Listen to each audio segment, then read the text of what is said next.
Okay.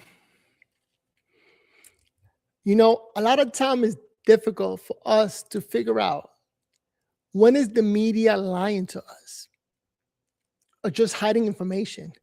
Like, not all information is pertinent or is a must need information. But when it comes to the Trump administration, anything that paints Trump a good guy doesn't get any reporting. And when they want to go with the narrative that this man is Nazi or Hitler or the most evil man on earth, they go with that programming. It's really crazy. Let's take a look at some news reports. Because, hey, everybody's biased. But let's take a look at the Fox News report to see what they got to say. Because sometimes I'm just shocked that politicians are going against other politicians, like the president of the United States, when he's just trying to fix things, or what looks to be like fixing things. But in any case, my name is Noel. Welcome to Verbal on Life. Comment down below, give it a like, and let's take a look at the news. And let's see when it's honest news or they're just trying to paint a picture that we don't agree with. Let's take a look. Let's start with the Ingram angle. Trump thrives and the Post sputters. That's the focus of tonight's angle. All right, it's not fake news. The Washington Post is actually dying. But staffers who were just laid off think hating Trump should give them lifetime job security. We journalists are under attack. What do we do? The fourth richest person in the world, Jeff Bezos, owns the Washington Post. He could run it at a loss for the rest of time, and yet he refuses. He refuses. That's like an easy narrative they like to go with. If you're rich or if you get money, then you're automatically evil. Like, this country does a good job at that. Just having lots of money means you're evil. Whereas, like, how about you just worked for it and you saved up? How about that? Like, you're supposed to make a lot of money and give it away to the poor. How about you teach the poor how to work like you and make money? But they always run the same narrative.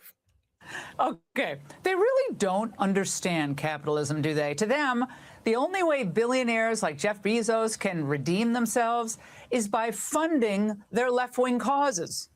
Now, the Washington Post has been bleeding money. We all know that for years. More than $100 million in losses in 2024. That was 30% more losses than in 2023. And its internet traffic also declining. And with that, the Post's journalistic standards have also been sliding as well. Now, who can forget that $250 million lawsuit they had to settle, which was filed by Kentucky student Nicholas Sandmann?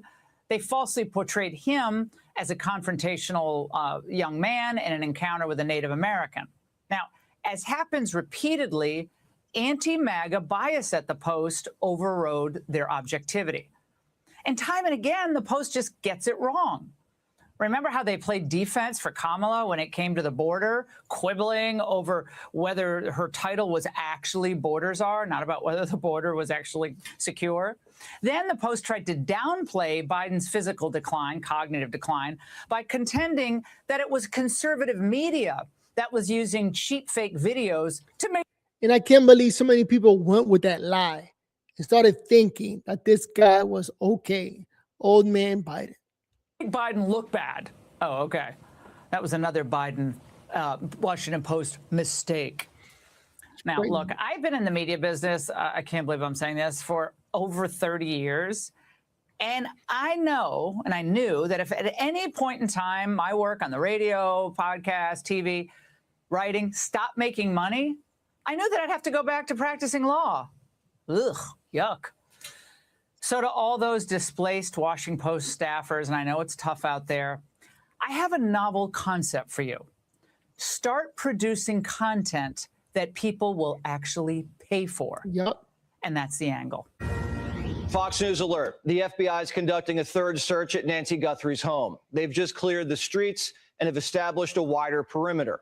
Investigators were seen on the roof of Nancy's home, and law enforcement were also tipped off to a vehicle of interest that was caught on camera outside of a convenience store.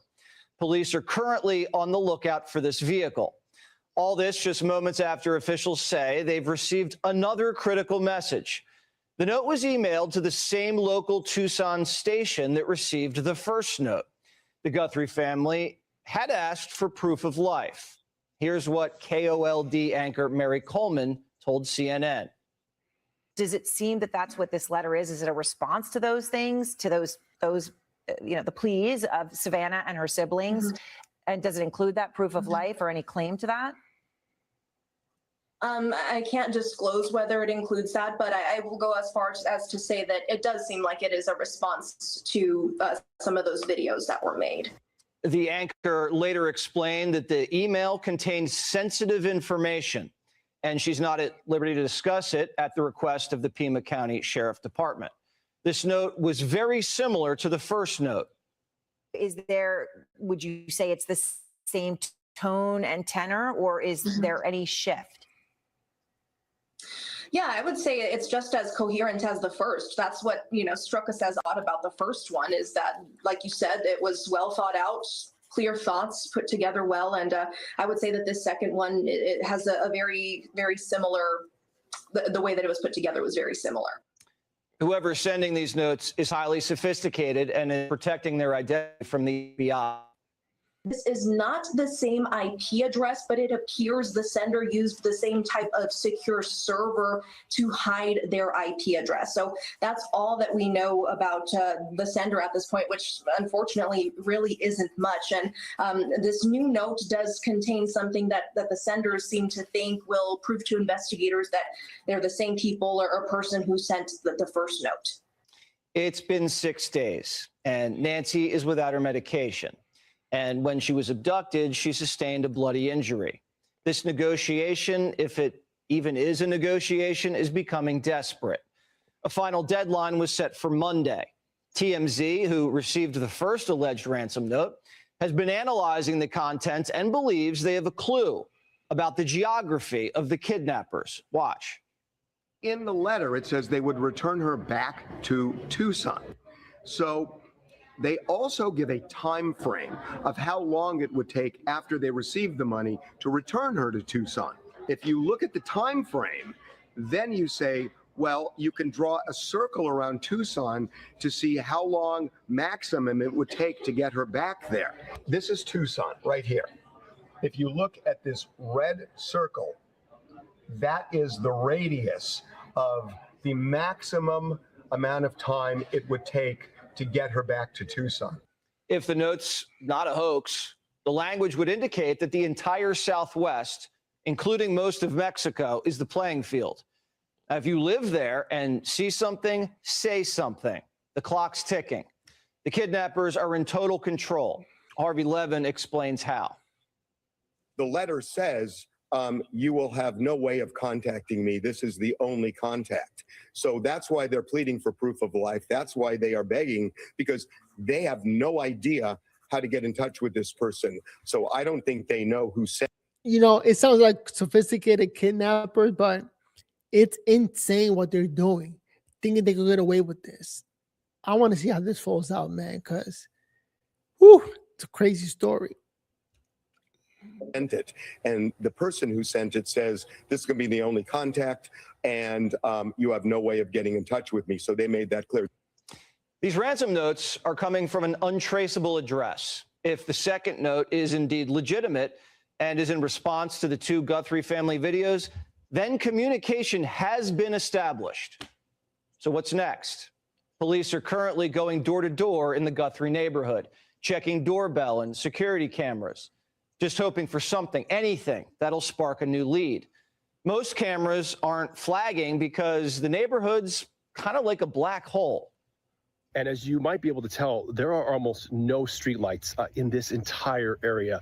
A lot of communities in Arizona take seriously what's called light pollution. They don't like to emit a lot of light.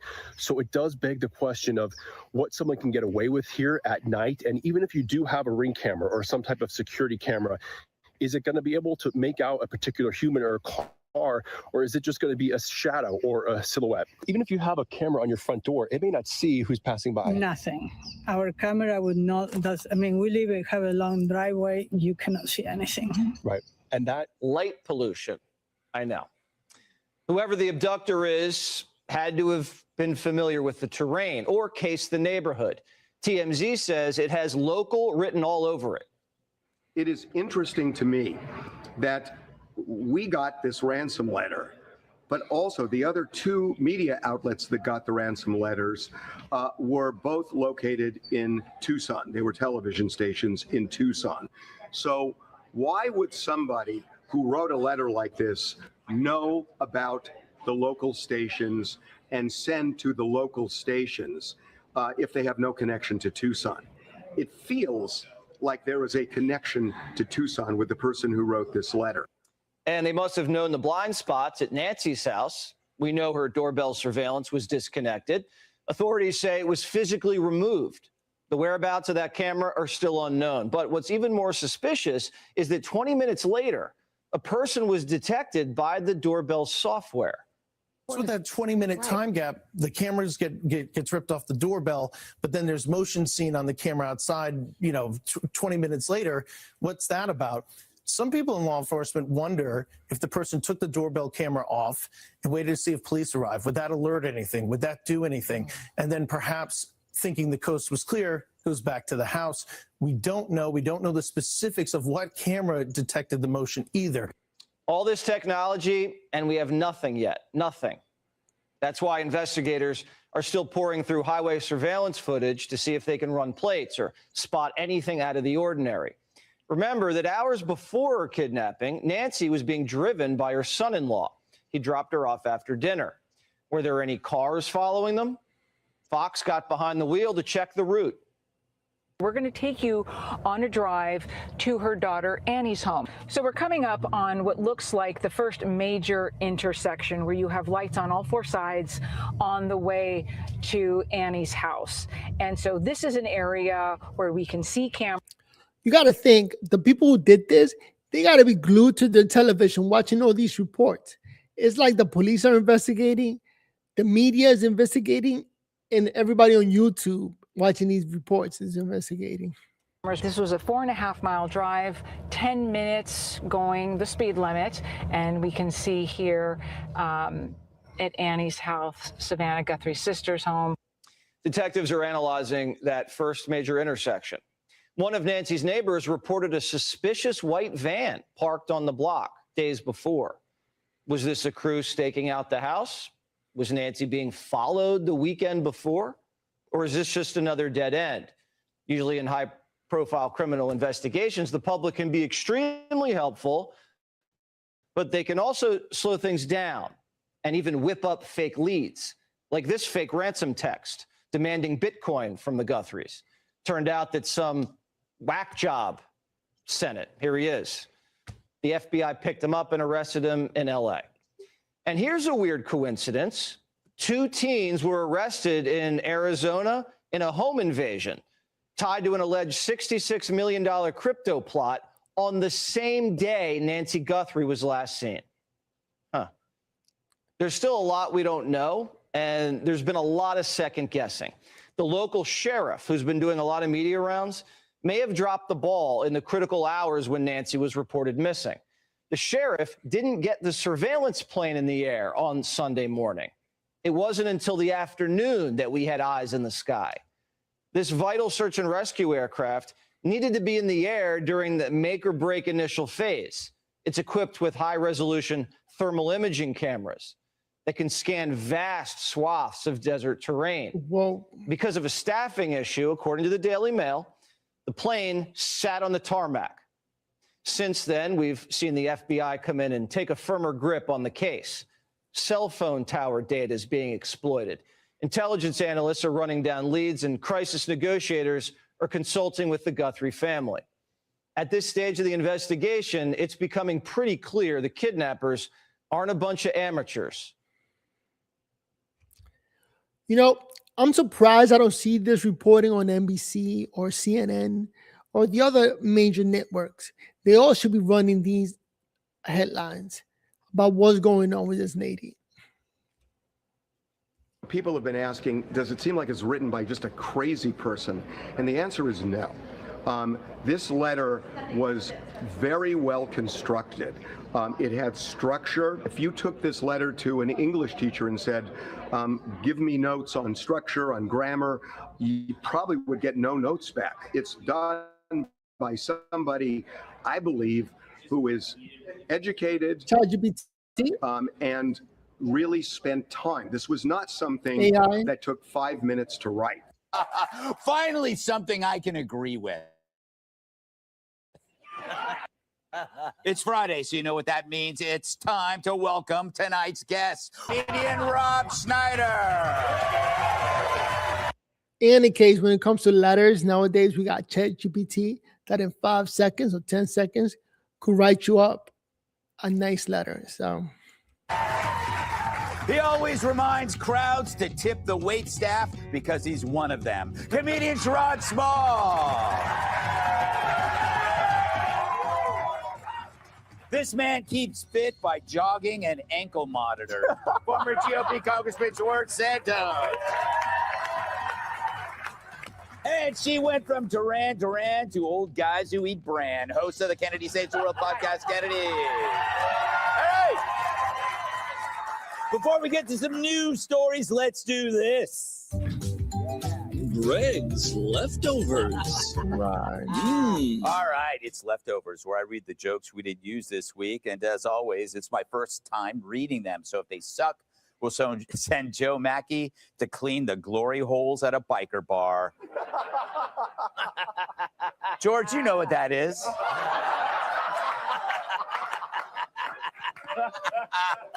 We're on fire tonight. All right, haven't even started. Let's end the show now. Friday, baby. Yes.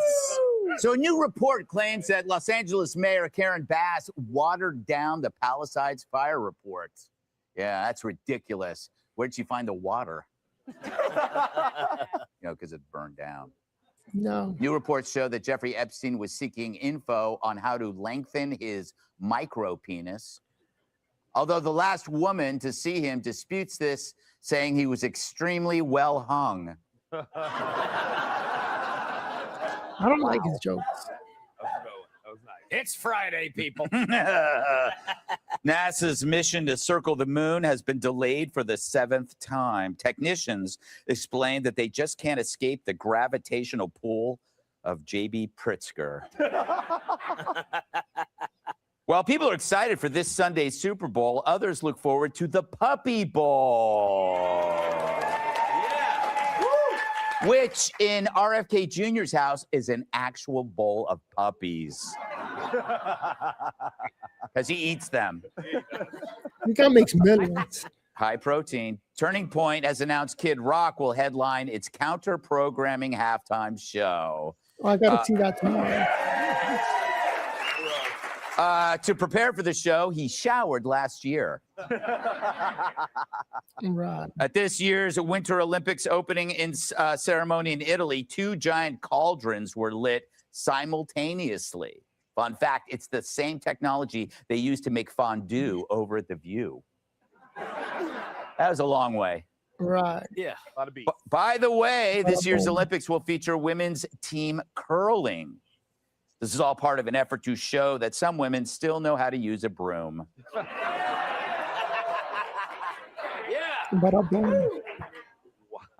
This weekend, OnlyFans model Bonnie Blue plans to set a record by sleeping with more than 1,057 men in 24 hours, shattering the record previously held by this man. Did she really need the 57? Soon, Disneyland fans will be able to get married on the steps of the Haunted Mansion. Now, that's a fairy tale that they'll ever get married. How does this guy got a show making millions? Wow. Corny. I don't even know what he means. Thank you. In a Wisconsin neighborhood, postal workers were terrorized and chased by wild turkeys. Did someone say wild turkey? Asked one woman. I gotta try his joke. Corny. You laugh at that one, but not at the one before it. No. Earlier this week, I don't get G.I. it. Joe turned 62. Wow, I'll never forget my first G.I. Joe. I met him in Fort Lauderdale. Stole my heart and my wallet. Super funny. Singer Sabrina Carpenter is coming out with her own perfume. Meanwhile, Lizzo is releasing a fragrance of her own after she eats at Taco Bell. EB teacher. EB teacher. Thank you. Southwest Airlines is hiking fares for plus-size passengers, which is the first time a plus-size passenger has ever heard of hiking. He is so corny and people love him. I don't know who loves this guy. I'm about to turn it off. I know. Yeah, you're corny. I know. Bill Belichick's girlfriend is planning a huge party on the same day as the Hall of Fame induction. Right. It's called her prom. In a recent interview, actress Sydney Sweeney said she's looking for a man who is athletic, outgoing, and funny. Message received. What's the joke? In a medical first, scientists have attached an ear onto a foot. Next up, removing a man's ass from an airline toilet seat. Who's that guy laughing? You getting paid And for finally, that? researchers unveiled the world's first biometric AI robot. And they say it boasts a 92% human-like walking accuracy. But don't worry, you can still it. USA! Hey, USA! USA! Wow. Oh my God. How'd you get a show? Making millions. I'll get a just like phone this call guy. on that one. Did you really have to use the F word? All right. You had no choice. So as always, So corny. we ask, why are miserable leftists always named Joy? It's weird. It's weird. It's like a guy who's never made a woman wet, but his name is Waters. Like Karen. Friday, baby. You are correct, sir. Yes. Yes. So here's another. Joy Flynn. At a recent meeting, the school board vice president got upset following a colleague's report on student achievement because he used the word homeless. That's when she fired back with this drivel. I have a lot to say, and I will speak plainly, Plain English. and you may not like it. Talk about it. I am personally offended by what was DEI. presented DEI, baby. Get to the on top. so many different levels. Only here because I'm black. Ooh, I'm mad. One thing I would like to see updated is the word homeless Call them bums. to unhoused. Yeah. Unhoused. I'm not done. You So are many unhoused. different levels. Just try one. What is with the dramatic pause? That's a school board meeting, not Shakespeare in the frickin' park. But at least the long pause gave everyone in the audience the chance to go on Zillow and find a home in Florida. That's Anyway, crazy. that's when another school board member noted that the term homeless is used in official context in California. That's the way our state of California, that's the language that they use. And that's their That doesn't reporting. mean that's the language we have to use. I'm Those are just their making a tiles. statement, and I I'd know, like I to just have wanna my make time sure to that finish. he's- Just because Who's that's playing? the way that everybody else does it doesn't mean that's the way we need to do it. We're special. Yeah. Talk about it. She's right. It's a respectful term to speak about our community.